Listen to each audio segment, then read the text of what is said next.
Quand le corps, l'esprit et les sentiments s'alignent, l'équilibre s'installe. Mon invité du jour est convaincu qu'en étant aligné, on retrouve une harmonie et un bien-être intérieur.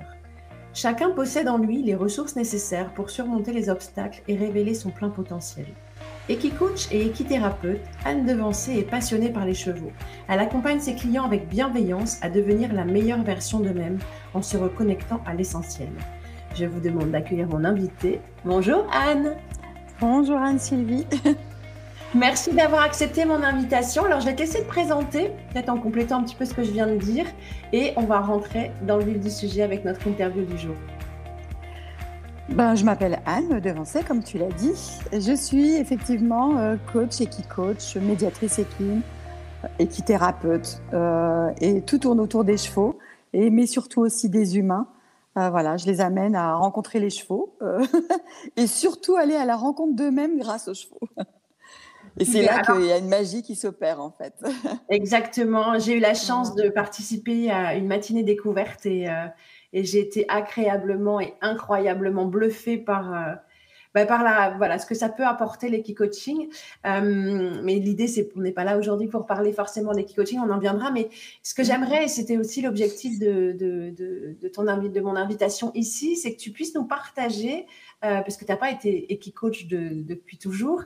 Déjà, dans un premier temps, ce que j'aimerais, c'est quel enfant tu étais, quelle petite fille était Anne? Écoute, je m'attendais pas à cette question. Tiens, tu m'as eu là-dessus. Quelle petite fille? Écoute, ma mère m'appelait mon petit oiseau. En fait, j'étais super gaie, toujours, je chantais tout le temps. Et je grimpais aux arbres aussi, tout le temps. J'étais une petite fille plutôt joyeuse et très enthousiaste, en fait. Très optimiste et enthousiaste, toujours. Super. Alors justement, tu as eu, ce qui est intéressant, ce serait que tu nous partages un petit peu ton parcours, parce qu'en fait, avant d'arriver à vivre de ta passion et te révéler vraiment avec un projet qui te tenait à cœur, tu as eu un parcours qui n'était pas du tout, mais alors pas du tout, dans l'équitation, même si tu étais cavalière. Tu peux nous parler un petit peu de ta première partie de vie, j'allais dire? Écoute, les chevaux, c'est vrai que les chevaux font partie de ma vie depuis que je suis toute petite. Je peux pas raconter ma vie sans parler des chevaux, puisque mon père était un cavalier. Lui, c'était le cadre noir, Saumur. C'était une équitation très classique, même très ferme aussi. Mais c'est lui qui m'a fait rencontrer les chevaux, c'est lui qui m'a appris à monter à cheval, c'est lui qui m'a emmené faire de longues balades avec un cheval qu'il avait, avec 2 chevaux qu'il avait. C'est comme ça que vraiment je suis tombée là-dedans. Et les chevaux, effectivement, n'ont plus jamais quitté ma vie. Et ils m'ont énormément permis de comprendre qui j'étais profondément et surtout d'être pleinement moi-même, en fait. Ce qui n'a pas été facile parce que j'allais constamment contre ce que mes parents voulaient de moi. Donc, à ce niveau-là, je comprends ma vérité, mais c'est vrai qu'il y a beaucoup de noms à dire. Et ces noms-là, quand tu es un enfant, c'est très, très difficile. Les parents, eux, ont une idée pour toi. Eux ont une histoire et te transmettent leur peur aussi. Même si mes parents étaient extrêmement bienveillants, je ne dis pas du tout que je n'ai pas eu une enfance heureuse. J'ai eu une enfance très heureuse. Mais mes parents, moi, je voulais être écuyère à Chantilly, je voulais être officier de haras même. Puis là, mes parents me disaient, t'as la folie des grandeurs. Alors, écuyère à Chantilly, non, c'est pas possible. Pour toi, c'est pas un métier, c'est pas un avenir. Officier de haras, mais non, mais t'es pas du tout assez bonne en maths, t'y arriveras jamais. Tu pourras pas faire ça. Et j'ai continué à évoluer dans le monde de l'équitation classique. Je suis rentrée dans un centre équestre, j'ai tout fait, tout appris dans ce monde-là. J'ai passé tous mes étriers à l'époque, c'était des étriers. Et puis, au niveau du métier, c'était compliqué, quoi. Voilà, je voulais pas être professeur d'équitation, c'était pas du tout ça qui m'intéressait. Alors, je me suis lancée dans un métier pour manger, quoi. Un métier histoire de gagner de l'argent et d'avoir une vie professionnelle. Et donc, j'ai fait un petit BTS de secrétariat. Et pendant de nombreuses années, pourrais même plus dire combien. J'ai été secrétaire, assistante de direction, assistante commerciale, enfin, tout ce qui tourne autour de ça. Voilà, j'ai un petit peu travaillé comme vendeuse dans des boutiques et tout, voilà, mais mon métier principal, c'était vraiment le secrétariat. Alors justement, Anne, qu'est-ce qui a été ton déclic? Qu'est-ce qui fait, et c'est aussi l'objet du podcast, qu'à un moment donné, tu te sois dit, non mais là, ça n'a plus de sens, il va falloir que je fasse vraiment autre chose parce que je ne me retrouve pas du tout. En fait, souvent quand on a des métiers qu'on choisit à contre-cœur, à un moment donné, justement, le cœur se réveille en disant non, mais on va peut-être pas pouvoir continuer comme ça longtemps. Donc, quel a été ton déclic pour toi? Plusieurs fois, hein, il m'a dit non, mais on va pas pouvoir continuer comme ça longtemps. Donc j'ai toujours attrapé les occasions de m'arrêter d'exercer ce métier que c'était pas que je le faisais mal, hein, ça se passait bien. J'ai même fait des rencontres incroyables. Et puis j'ai eu des moments très sympas dans ce métier, dans tout métier en fait. Si on le fait bien, du mieux qu'on peut, finalement les résultats sont satisfaisants, les rencontres sont sympas. Il y a toujours des choses sympas quel que soit le métier. Hein. Donc je renie pas non plus totalement le métier que j'ai eu. Mais quand même, je saisissais les occasions. À chaque fois que j'ai eu un enfant, par exemple, j'ai profité de prendre le plus long congé parental possible pour faire des pauses. Non, je dois encore m'occuper de mon enfant. Non, je trouve personne pour s'en occuper à ma place. Enfin, j'avais toujours plein de raisons de pas y retourner, quoi. Parce que, en fait, j'étais pas sur mon chemin en faisant ça. J'étais vraiment à côté de la plaque, à côté de moi. Il faut être rigoureux, il faut être très organisé, il faut être extrêmement sérieux. On obéit tout le temps à quelqu'un pour qui on travaille. Et moi, j'ai beaucoup de mal à obéir. Enfin, quand il n'y a pas un vrai sens derrière, hein, c'est pas la question. Fermer les yeux, c'est comme on fait avec les chevaux parfois. On se bande les yeux, comme on le fait avec les chevaux en équicoaching, je précise. C'est sympa de lâcher prise et de laisser quelqu'un te montrer le chemin. Mais là, voilà, des choses qui pour moi n'avaient pas de sens, pas d'intérêt, en fait. J'y croyais pas vraiment. Et donc, à un moment donné, j'étais devant mon ordinateur, je regardais mon écran et je me suis dit, mais qu'est-ce que tu fous là, en fait? Qu'est-ce que tu fous là? Combien de temps tu vas recommencer à retourner devant un ordi, à faire un boulot qui t'intéresse pas, hyper répétitif? Voilà. Je me suis dit, ça n'est plus possible pour moi. Voilà. Mais à l'époque, tu manquais de compte, parce que tu disais, il y a le fait que ton travail était bien fait, tu avais des contacts humains. Quand tu dis que tu n'avais plus de sens, qu'est-ce que tu attendais toi à ce moment-là? Qu'est-ce qui était important pour toi dans ta vie qu'est-ce qui te faisait plus vibrer en fait? De quoi tu avais besoin? De vibrer justement. En fait, je ne vibrais pas en y allant. Je venais gagner de l'argent pour contribuer à la vie familiale. Et donc, en fait, je ne vibrais pas. Et surtout, je me faisais violence, en fait. Je devais faire de la compta, je me faisais violence. Je devais faire du classement, je me faisais violence. Je devais passer des heures assise devant un bureau, je me faisais violence. Moi, j'avais besoin, en fait, plus ça allait, plus je regardais par la fenêtre en me disant, c'est là, dehors, que je devrais être. C'est en pleine nature que je devrais être. J'avais besoin de liberté, d'espace, pour pouvoir vraiment vibrer. Et je me rendais compte que là-dedans, je vibrais pas. Et puis que, à force, j'allais m'éteindre, en fait. Je me rendais compte que, de toute façon, plus ça allait, plus les années passaient. Moins j'étais passionnée. Donc, il n'y avait pas de passion. Et moi, petite fille, tu me demandais comment j'étais. Petite fille, j'étais passionnée de tout le temps. Donc, sans passion, on fait quoi? Mais il n'y avait pas de passion. Et sans passion, on est de moins en moins bon, en plus. Hein. À un moment donné, ce jour-là, devant mon ordi, je me disais, il m'avait demandé de faire quelque chose. Je sais même plus quel travail. Mais je me suis dit, mais je veux pas faire ça. Mais en fait, j'en ai marre. Mais waouh, faut que j'arrête. Et puis j'ai laissé mon ordi, j'ai tout éteint. Je suis allée voir la DRH et je lui ai dit, moi, il me faut une formation, un bilan de compétences, quelque chose. Mais il faut que ça change. Je me suis rendu compte, là, il y a eu vraiment un truc en moi qui a dit, il faut que ça change. Je ne sais pas ce que ça va être, vers quoi je dois aller, mais je dois aller vers quelque chose d'autre. Merci Anne, c'est important ce que tu dis parce que pour les personnes qui nous écoutent, il y a beaucoup de personnes qui, tu sais, on dit souvent on arrive à la croisée des chemins Et les gens sont persuadés que quand tu te réalises, tu sais exactement ce que tu veux faire.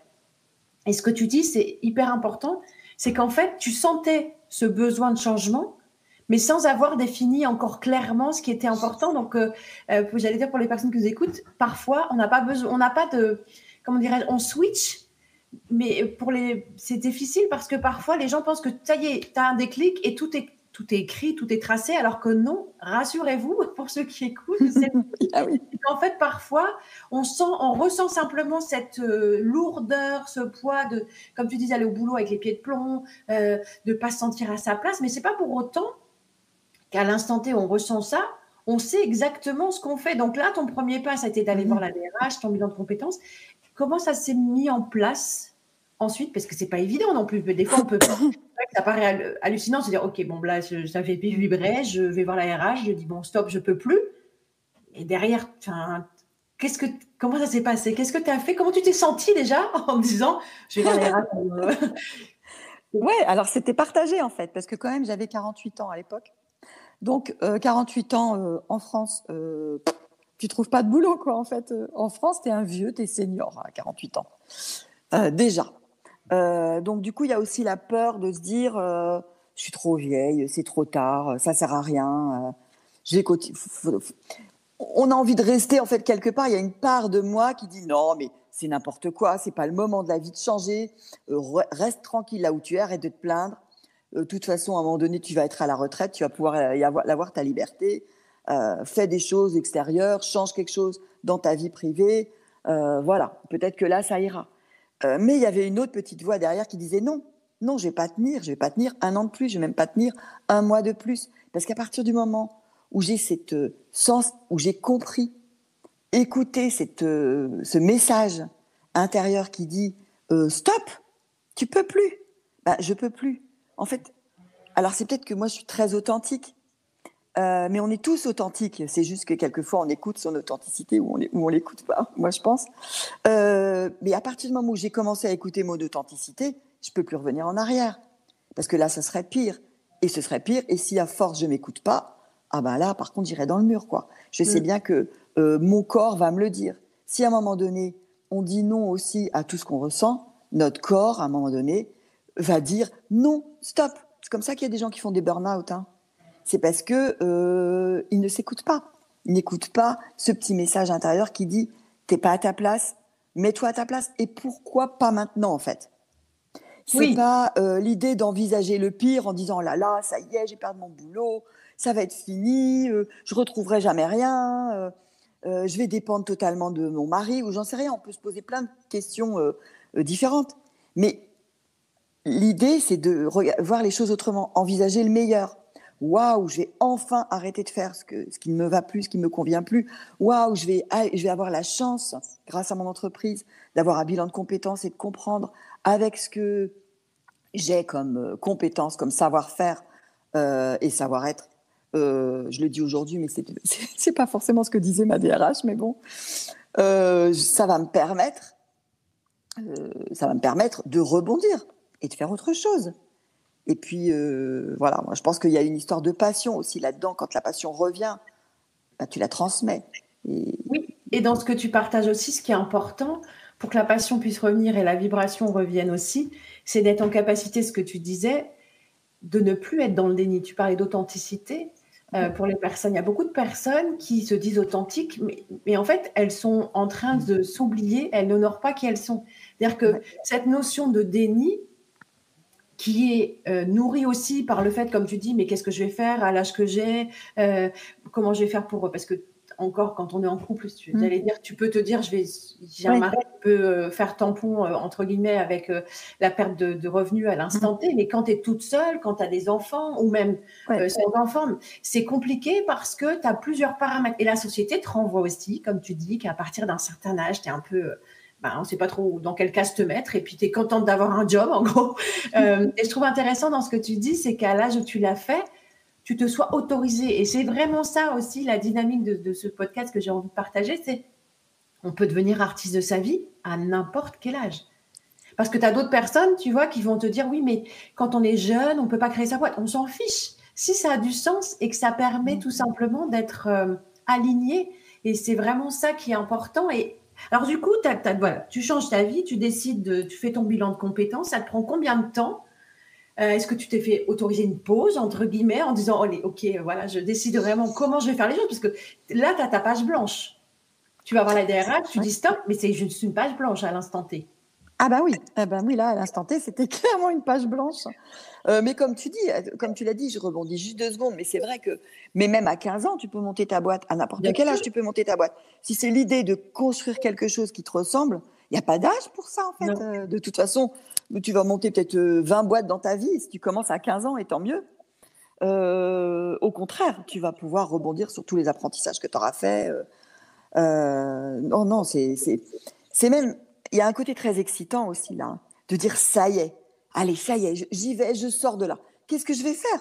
Moi, aujourd'hui, bien sûr, étant donné que maintenant, j'ai rebondi dans quelque chose de d'ailleurs tellement, tellement différent de ce que je faisais, c'est sûr qu'à l'époque, j'en étais pas consciente de ça, que j'allais faire ça. Je me disais, je vais pouvoir utiliser mes compétences autrement, comment peut-être refaire une petite formation. Mais c'est vrai qu'à partir du moment où tu enlèves la peur, enfin, ça ne veut pas dire qu'on ne doit pas avoir peur, parce que c'est nécessaire la peur. C'est sûr qu'il y a quand même, on saute dans le vide en fait. Enfin, je dirais plutôt, on traverse un pont en équilibre. Mais c'est mieux parce que non, c'est pas du vide. C'est pas du vide, surtout qu'en plus, je suis dans une entreprise. On a de la chance quand même d'avoir la possibilité de faire des bilans de compétences. Justement, c'est vraiment un tremplin incroyable. Donc c'est génial aussi de pouvoir rebondir avec ça, parce que l'entreprise, pour autant, elle ne tu te fais pas virer quoi. Hein. Moi, j'étais encore dans l'entreprise quand j'ai fait ce bilan de compétences. Donc, ça me permettait de me dire, j'avais mon petit parachute. Voilà quoi. Si je peux pas changer, j'ai encore mon boulot. Mais bon, ça me faisait pas plaisir de dire ça. Hein. En vrai, je me disais oui, parce que il faut que ça tu change. trahissais quelque part. Oui, Toi, si tu pouvais, tu aurais tout changé du jour au lendemain. C'est ça. Alors que c'est pas dans la réalité, c'est pas comme ça que ça se passe en fait. J'aurais même quitté mon boulot, je serais rentrée chez moi à faire complètement autre chose, mais j'en pouvais plus ce jour-là. Vraiment, à ce moment-là, je n'en pouvais vraiment plus. J'étais pas loin d'un burn-out, en tout cas professionnel, pas privé. Mais on peut être pas du tout bien dans sa vie professionnelle et bien dans sa vie privée. Mais c'est important d'écouter les deux quand même. Voilà, et j'ai fait ce bilan de compétences qui a duré quand même un certain temps, au moins 6 mois. Mais voilà, quoi, ça m'a permis de... déjà, c'est fantastique en fait, parce qu'on voit des coachs qui vous permettent d'aller vers ce changement, justement, de comprendre nos déclics, c'est quoi mes forces, de se redécouvrir en fait. Parce que j'avais vécu plusieurs années comme ça, en pensant me connaître, mais sans vraiment me connaître. En fait, déjà, ce bilan de compétences qui a été extraordinaire, ce qui m'a permis de me redécouvrir. Et surtout, une ouverture sur moi-même, vraiment que je pouvais aller beaucoup plus loin que là où j'étais, que mes qualités étaient des forces, etc. Quoi. Mon coach m'a vraiment permis, pendant ce bilan, une lumière vraiment sur moi. Et ça, c'était de me redécouvrir pleinement. Et puis, il m'a accompagnée vers ce changement. Alors là, je parle comme une coach, mais clairement, j'ai eu besoin de ça. Ça m'a vraiment aidée. Cette thérapie brève, là, c'est extrêmement puissant. Du coup, ça m'a parlé. Ça faisait longtemps que je m'occupe. J'ai 3 enfants et j'avais tout le temps plein de jeunes à la maison.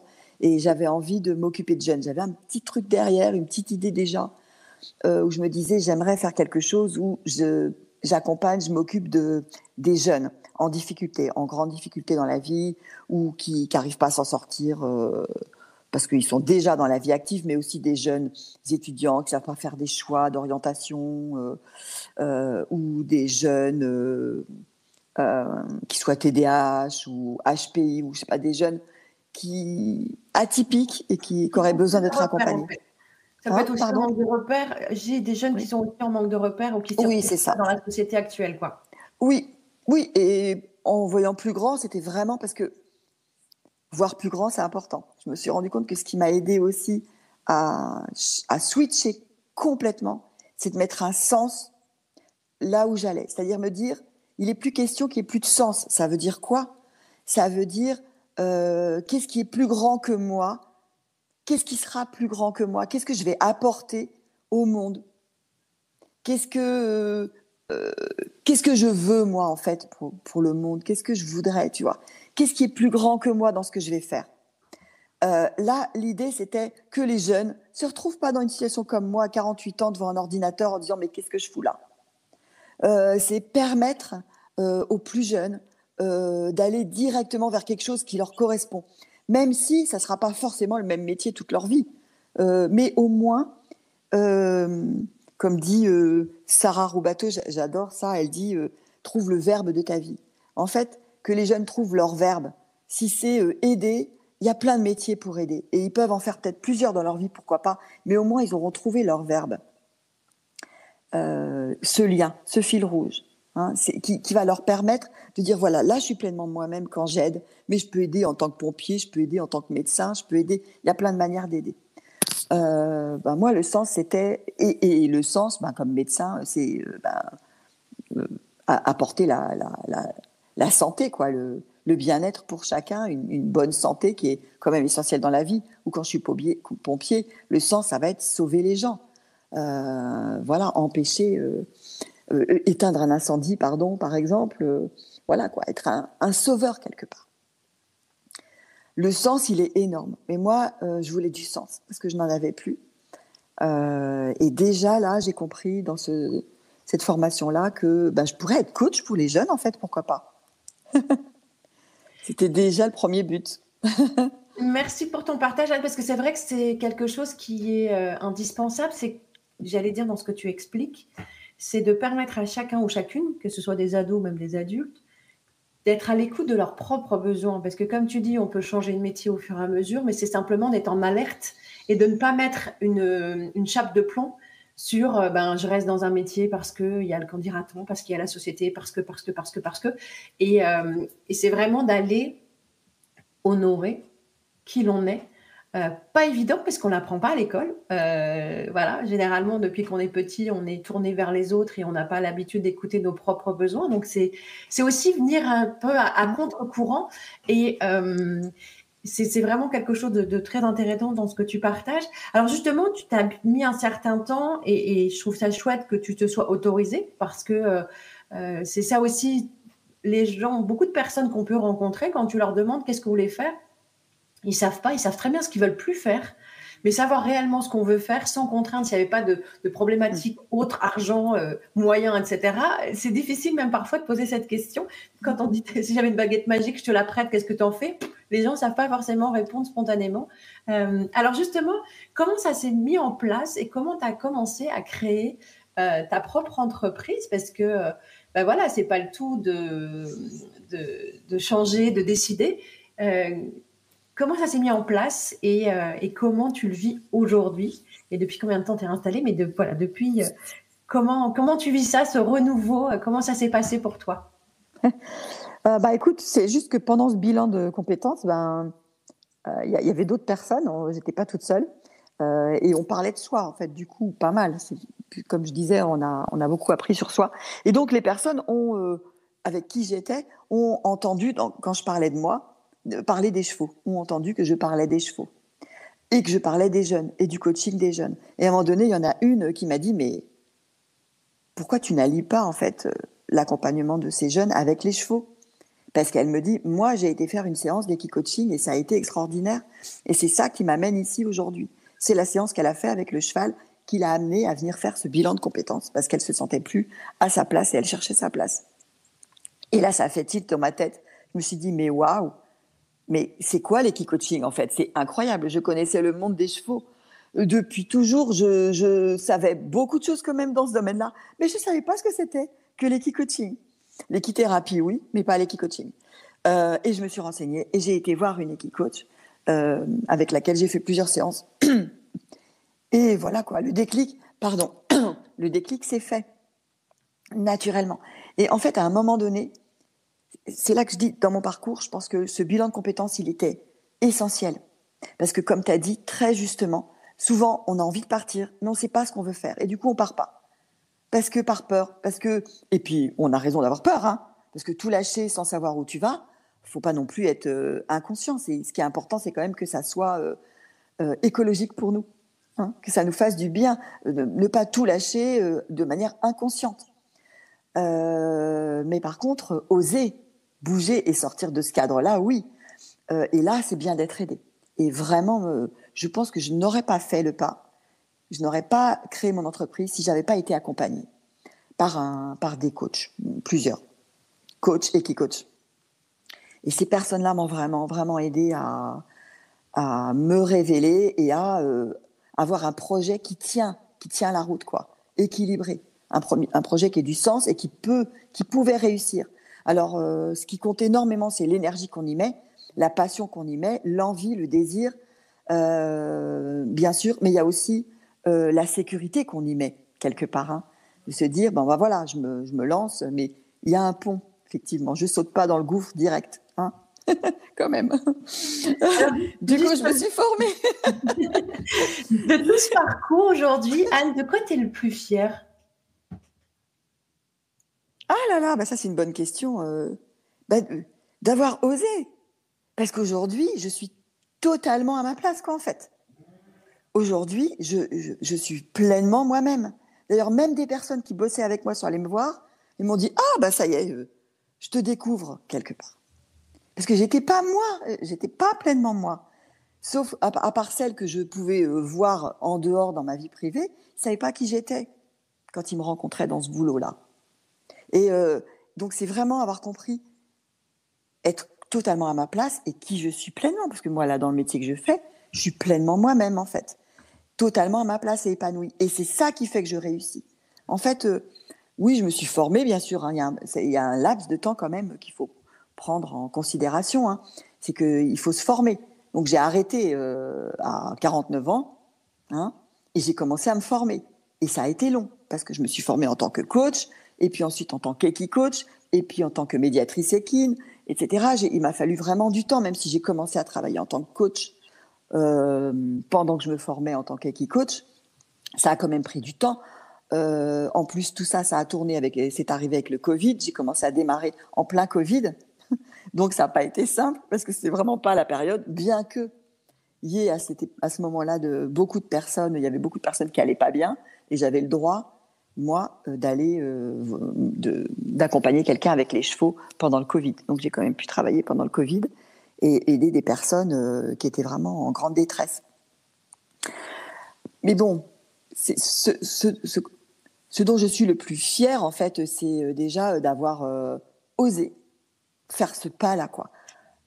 Laisser mon ordi, aller voir la DRH, démarrer ce bilan de compétences. Et puis ensuite, c'est m'être lancée. C'est-à-dire, j'ai découvert, j'ai vu là-bas, j'ai compris là-bas ce dont j'avais besoin, ce qui me ferait du bien, qui j'étais. Et c'est immédiatement d'avoir fait le pas. Ok, je sais ce que c'est, qui je suis, ce que je veux faire. Et allez, vas-y, quoi. C'est pas de m'être dit, je le ferai un jour. Parce qu'à force de dire, je le ferai un jour, il y a plein de choses qu'on a mis dans un tiroir puis qu'on n'a jamais fait, en fait. Hein. Et c'est comme ça que certaines personnes se retrouvent en pleine crise à l'âge de 50 ans à ne plus savoir quoi faire de tout ce qu'elles ont mis dans des tiroirs. J'y suis allée. Voilà. Et là, je suis fière de ça. Et puis maintenant, heureuse de ça parce que je fais le métier de mes rêves. C'est pas pour autant que c'est hyper facile. Hein. C'est difficile d'être auto-entrepreneur. Hein. Il faut gérer son entreprise, il faut trouver des clients. Il a fallu que je m'adapte aux réseaux parce que sans les réseaux aujourd'hui, moi j'aime pas ça, mais sans les réseaux, on est obligé d'y aller. Hein. Donc j'y vais à fond, apprendre plein de choses, être interviewée pour des podcasts. Imaginez faire. En fait, créer mon site internet. Donc il a fallu que j'apprenne aussi ça, travailler sur Canva pour faire des publicités un peu jolies, qui ont du sens et tout. Voilà, c'est pas quelque chose de facile. Hein. Faut constamment courir après l'argent, en fait. Hein. Alors, il faut être passionné pour ça, moi, je pense. Pour pouvoir avoir son auto-entreprise et la gérer, pour moi, il faut vraiment qu'il y ait une passion derrière et ce sens dont je parlais tout à l'heure. C'est-à-dire un sens important. Tu t'es fait un immense cadeau. Aujourd'hui, ton entreprise, c'est Sens en équilibre. Et voilà, j'ai eu la chance de venir partager une matinée découverte et je vous recommande vraiment d'aller à la rencontre des chevaux et de faire la connaissance d'Anne parce que j'ai passé un moment magique. Et merci encore pour ça. Voilà, je vois que le temps tourne. Alors, je vais te laisser le mot de la fin. Et Voilà. sachez que je vais remettre toutes les informations dans le podcast, sous le podcast avec les coordonnées de Anne si vous avez envie d'aller expérimenter ce que c'est qu'un équi-coaching. Et faites-vous ce cadeau parce que je pense que pour démarrer 2025, ça va vous permettre aussi de vous délester de tout ce qui vous pèse pour aller vraiment vous alléger et passer une année magique. Donc, je te laisse le mot de la fin, Anne, et puis après, voilà. Et pourquoi pas pour faire votre choix d'orientation, surtout Exactement. faire ce pas de bouger quelque chose dans sa vie, en fait. Alors, oui, ça peut peut-être être le mot de la fin, en fait. Quand on ressent cette envie de bouger, de changement, faut y aller. Et il n'y a pas d'âge, hein, parce que moi, aujourd'hui, j'ai 60 ans. J'ai l'impression d'en avoir encore 40. Je suis totalement à ma place. J'ai pas du tout l'intention de m'arrêter aujourd'hui. D'ailleurs, ça fait bizarre parce que d'être à 60 ans, ça fait maintenant 6 ans que je fais ce métier. Et j'ai pas du tout envie de m'arrêter, hein, parce que c'est tout nouveau. Donc, c'est pas une histoire d'âge, hein. C'est surtout pas, ne vous laissez jamais freiner par l'âge. Il y a des personnes, même à mon âge, elles ont démarré. Elles ont commencé une entreprise à 60 ans. Moi, je l'ai fait à 50 ans. J'ai commencé à me former à 50 ans. Mais je regretterai jamais de l'avoir fait. Heureusement. Heureusement, parce que je ne serais pas qui je suis aujourd'hui sinon. Voilà. Merci beaucoup, Anne. Mais c'est moi qui te remercie, Anne-Sylvie, de m'avoir interrogée et tout. Vraiment, ça me touche beaucoup que tu aies pensé à moi. Donc, merci à toi. Merci et belle année à tous. Qui a créé ta belle entreprise d'ailleurs. Merci beaucoup. Moi, je vous dis à mardi prochain et bonne journée.